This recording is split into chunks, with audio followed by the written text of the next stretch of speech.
ఎందుకు ఆయన్ని వెంబడించాలి అంటే నా జీవితాన్ని మార్చాడు కాబట్టి. ఈయన యేసు ప్రభు దేవుడు కాకపోతే ఆ రోజు నాకు నా జీవితాన్ని మార్చేవాడు కాదు కాబట్టి. నేను భయంకరమైనటువంటి డ్రగ్గిస్ట్, మీకు తెలుసో తెలీదు కానీ నేను భయంకరంగా డ్రగ్స్ వాడేవాడిని. పొద్దున్నుంచి సాయంత్రం వరకు అదే పని నాకు. భయంకరంగా కొట్లాటల్లో తిరిగేవాడిని కడపలో.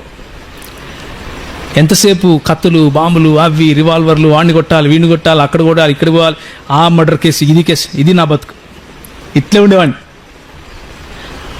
ఒకరోజు ఒక కేసులో పడితే ఆ కేసు నుంచి మా అక్క విడిపించింది. మా అక్క సిఐ ఆ ఊరికి.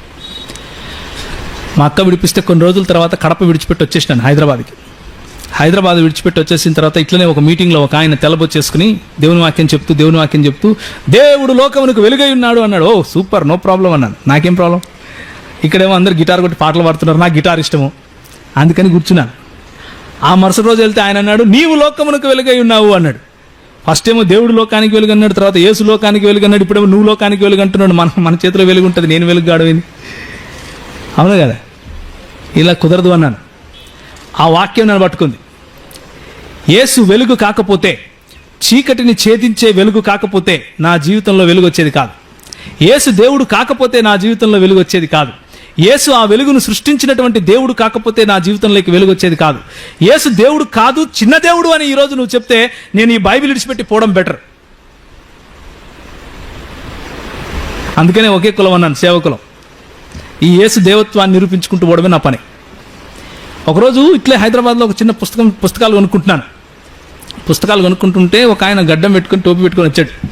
వచ్చి ఒక కరపత్రం ఇచ్చాడు. అందులో ఉంది, ఎవరు చెప్పారు యేసు దేవుడు అని? ఆయన చెప్పాడా?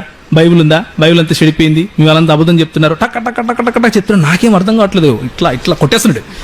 అంటే మాటలు నాకేం అర్థం కావట్లేదు, ఊపిరాట్లేదు అసలు. నా పక్కన అన్నున్నాడు, ఆయన నన్ను ప్రభువులో నడిపిస్తున్నాడు, అంటే కొంచెం శిష్యత్వంలోకి నడిపిస్తున్నాడు.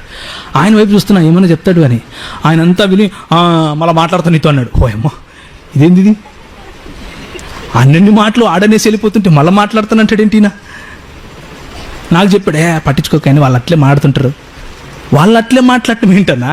ఆయన దేవుడనే కదా నేను వచ్చాను. ఆడేమో దేవుడు కాదంటాడేంటి? ప్రవక్త అంటాడు, మనిషి అంటాడు.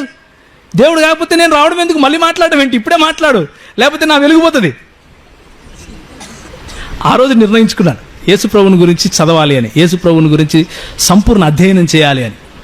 నేను చేసినటువంటి నా 16 ఏళ్ల అధ్యయనంలో నేను కనుగొనింది ఇదే.